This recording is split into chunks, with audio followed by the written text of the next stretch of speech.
Hello, hi guys! Magandang gabi sa inyo lahat. This is Chin mga sa channel, a faith healer o Zumatarder. So ngayong gabing tatingnan natin na nagsasabihin sa inyo na ating mga gabay. This is a weekly gabay for the month of December 8 hanggang December 14 for the sign of Capricorn. So, Capri, welcome sa my channel. Ano kayang messages, advices, at spirit guides ang ating masasaga for today's video? Ito na naman kayang energy or kaganapan sa buhay mo ang ating mga hagilap. So, guys, this reading is a journey din namang hindi lahat makaka-resonate. Kunin lamang po makaka-relate sa inyo and comment down below kung kaninong energy ang ating nasagap. And of course, don't forget to like and subscribe my channel and hit notification bell for more videos update. And of course, maraming salamat po sa mga walang sa pag-suporta sa aking channel, lalo na hindi nag-i-skip ng ads na way pagpalain po kayo ng Diyos at may kapal, siksik-liglig na guma po ang biyayang manumbalik sa inyo. And of course, umpisahan na natin ang totoong laban for the sign of Capricorn. Angel Spirit Messages, give me an information. Ano ang pinaka-mensahe sa ng ating mga gabay for the sign of a Capricorn? Angel Spirit, please give me information. Because there is a Knight of Wands. So, there's a final push, no? May mga bagay na kailangan mo pang ilaban, no? Or, kumbaga, there's a silence. Kailangan mo maging tahimik lang, no? And because there is a Four of Cups. So, re-evaluate or analyze. Kailangan mo talaga pag-isipan, no? Bago ka mag-take ng action, hindi pwede pala decision ka dito, no?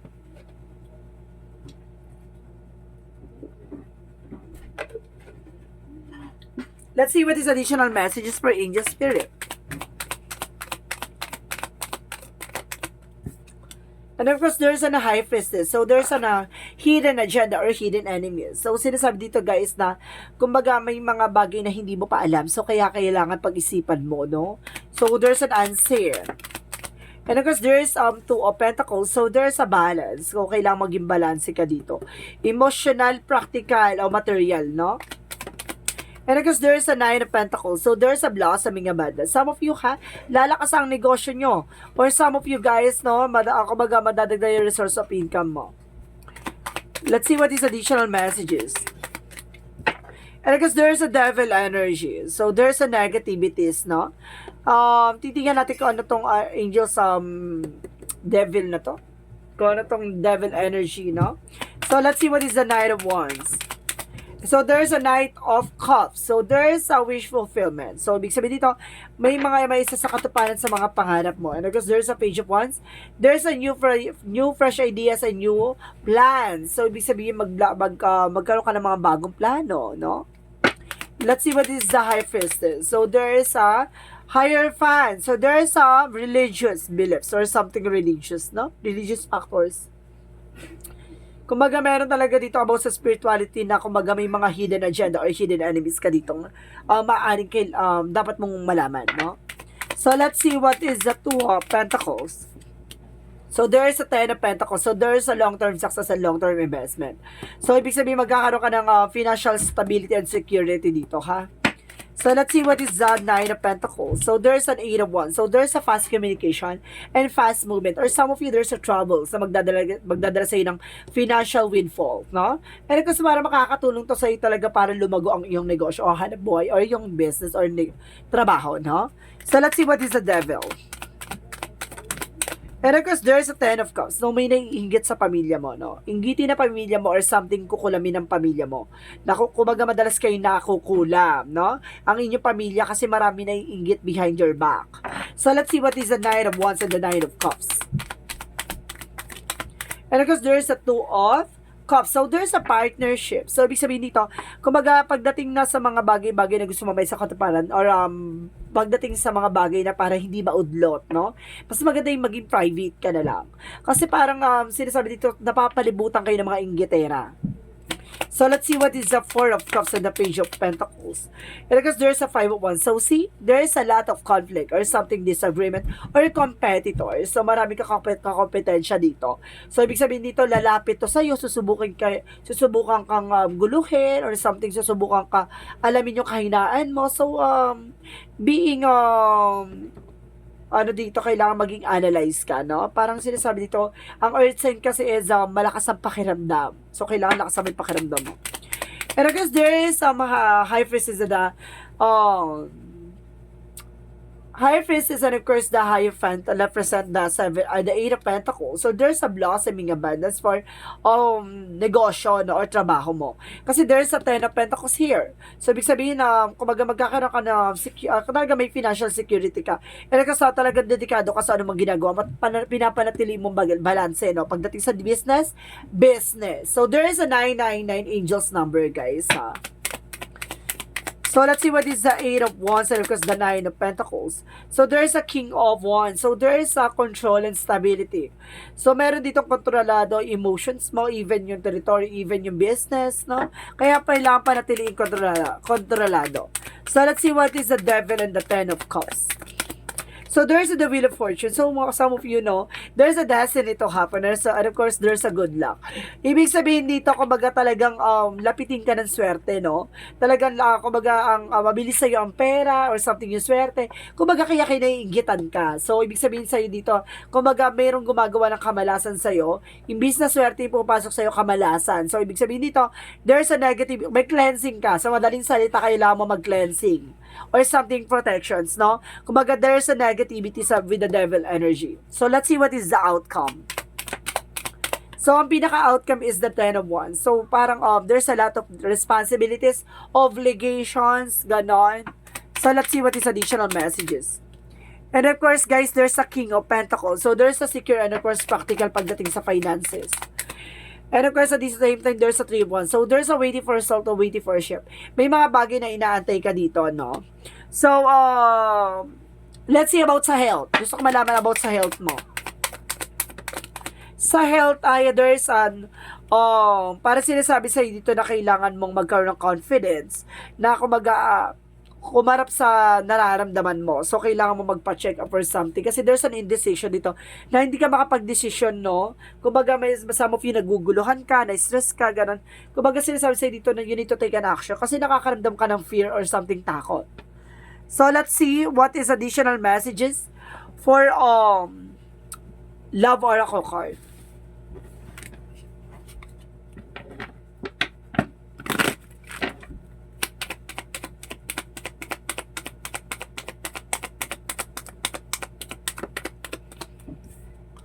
There's a love call. So, some of you kumbaga, there's some expresses for love, no? There's a love. And of course, there's a coffee cup for something, meeting or conversation, no? Baka meron ditong business meeting or something. And of course, there's a memories, no? Kumbaga, kailangan matuto ka na sa nakaraan mo. Parang ganon. So, let's see what is a magical fairy messages. Magical fairy messages for you. And if there is a whom do you need to forgive? So, sino ba talaga yung gusto mong patawarin? Sino ba yung gusto mong, kumbaga, bigyan ng kapatawaran? Kasi, yan yung mga bagay na kailangan mo i-release, no? Para nasa ganon, para makuha mo yung mga bagay na gusto mo makuha. Parang gusto, kumbaga, there's a wishes coming true. Ayun yung nagsisibing blockages, kaya hindi ka rin hindi mo makuha yung mga bagay na hinihingi mo, no? Kasi mayroon kang, kumbaga, mabigat na, diba, daladalahin. So, let's see what is the Yin and Yang Oracle card.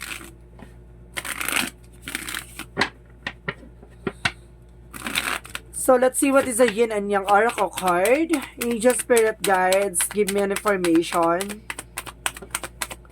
So, there's stability and flow. So, kailangan mo sumabay sa agos ng eksena. At the same time, there's a seed. Kung ano yung, kumbaga, yung mga naging, yung mga naging binhi or something, yung mga bagay na tinanim mo, no? Maaaring lumaki na at lumago, no? Maaaring yung there's an investment dito, no? So, let's see what is the Monsology.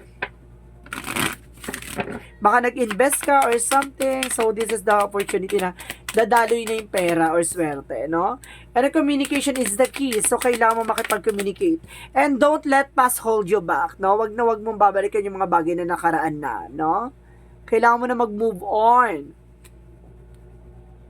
So, let's see what is additional messages for you, for Archangel Michael.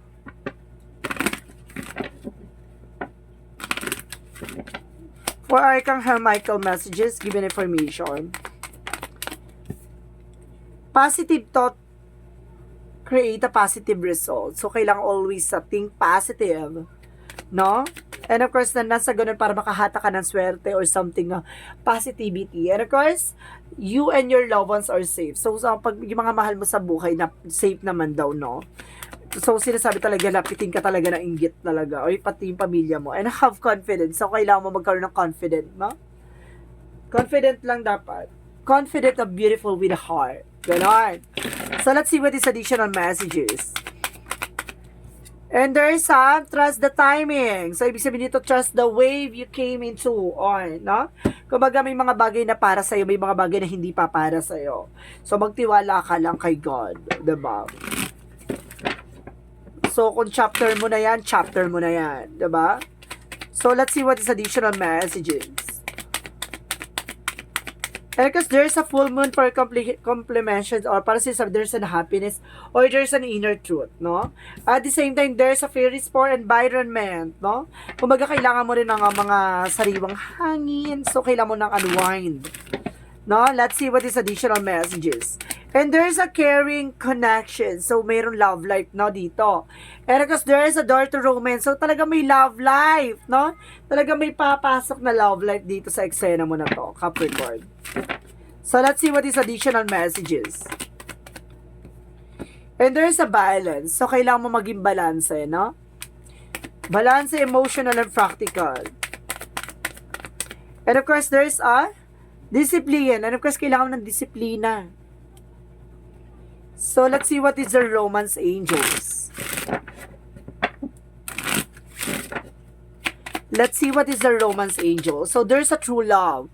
There's a love. Ano to? Love reading? Guys, love reading ba to? So, let's see what is additional messages for angel spirit. There's a support and of course there's a school. So there's a lesson, no? Kumbaga may mga bagay na may tuturo sa iyo, ganon. Makikita mo yung kumbaga yung mga bagay na natutunan mo sa schools or something, no? And of course there is a support, no? Sinusuportahan ka ng ating angel spirit. So let's see what is Archangel Raphael messages for you. So anong chika ni Archangel Raphael? There's a forgiveness heal. So, there's a forgiveness. So, kailangan mo talaga ng forgiveness. And of course, there's a massage. So, kailangan mo rin ng massage for relieve your pain, body pain, muscle pain. So, let's see what is chakra messages. And there's a perfection. So, yun nga, no? Kumbaga gusto mo, yung mga bagay-bagay na naisaayos or kailangan maayos yung ganito, no? Or sa something perfectionist, no? And of course, there's a victim. Maaring biktima ka. Diba? Maaring biktima ka ng bullying, something, inggitera, something. Kung maaring biktima ka ng mga negatibo. No? Lapitin ka talaga kasi ng inggit at lapitin yung pamilya mo ng inggit. No? Let's see. There's an angel. There's a Jesus loving quotes muna. Let's see what is the Jesus loving quote said. Let's see what is the Jesus loving quote said. Forgiven shall be forgiven. So, meron talaga dito na kailangan nakapatawaran, no? There's a kumbaga peaceful resolution.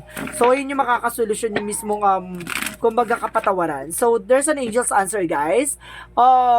Kailangan nyo mag-isip ng question nyo dito. So, and of course, kung ano magiging question nyo, nandito yung kasagutan. And of course, bibilang ko na 3, kailangan nakapag-isip na kayo ng question, okay?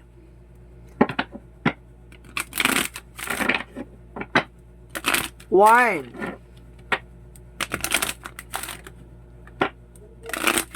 2. 3. So, angels answer given information. A perfect timing. So, see, di ba? Kumbaga darating yung araw ko para sa'yo, di ba? And of course, there's in the near future. So, nalalapit na. So, baka ayun yung mga kasagutan, ha? And of course, take action. So, kailangan mong kumilos, gumalaw. No? And of course, there's a lucky color na yellow. Parang lakas ng energy ng yellow and green dito, no? Kumbaga, there's a perfect timing, the near future, and taking action. So, let's see what is the messages of life. What is the angel's number? So, let's see what is the angel's number. Angel Spirit Guide, please give me information. There's a 777. I am in the flow. Your purpose flows your mind within you, and everything that is unfolding of being revealed to you is a part of your purpose and a state of peace and calmness in your soul. So, ibig sabihin dito, kumbaga, tuloy-tuloy lang yung daloy na eksena, no? Kumbaga, may mga bagay na may isa sa katuparan at marireveal, no? Kumbaga, may ilalabas na yung mga bagay-bagay, no? Na para sa'yo, at may mga bagay-bagay na kailangan mo maging kalmado para sa ikabubuti mo, no? At huwag ka maging padalos-dalos kasi there's a perfect timing. So, let's see what is the messages of life. And kasi sinasabi ng messages of life, there's an hope. Wow! So, there's an hope, no? So, sinasabi dito, as I enter the great school of life, I hold tight to the faith in God. God loves me and guards me in every situation I encounter, regardless of what I confront. I trust the nature true today, and I will welcome life. I know that light will always return and there will always be infinite possibilities for me. So, ibig sabihin dito may pag-asa, no? Kumbaga, binibigyan ka ng, ng kumpiyansa ng ating gabay na, kumbaga, may pag-asa at may himala na parating sa buhay mo. Kumbaga, may mga bagay na nakalaan on the perfect timing. On of course, there's a time to heal and time to progress. Parang ganon, no? Kumbaga, darating yung araw kapag talagang hilom na ang sugat ng nakaraan. Kasi there's a true love can exist, no? Kumbaga, talagang darating yung araw na yon kumpara sa'yo. Diba? And of course, may mga tao sa paligid mo talagang walang gamot sa inggit. Ganun talaga, no? Kailangan mo proteksyonan yung sarili mo, even your family. So, kailangan mo lang talaga mag-set ng boundaries para hindi mapasukan ng blockages. So, guys, this is a weekly gabay for the month of December 8 hanggang December 14 for the sign of Capricorn. So, Capricorn, welcome at maraming salamat for your wonderful reading. This reading is a journey lamang, hindi lahat makaka-resonate. Kunin lamang po makaka-relate sa inyo and comment down below kung kaninong energy ang ating nasagap. Maraming salamat sa mga walang sawang pag-suporta sa aking channel. Lalo hindi nag-skip ng ads. Naway pagpalain po kayo ng Diyos at may kapat. Siksik diglig na gumapo mo ng balik sa inyong biyaya. At maraming salamat po and see you in the next video. Bye-bye and babush!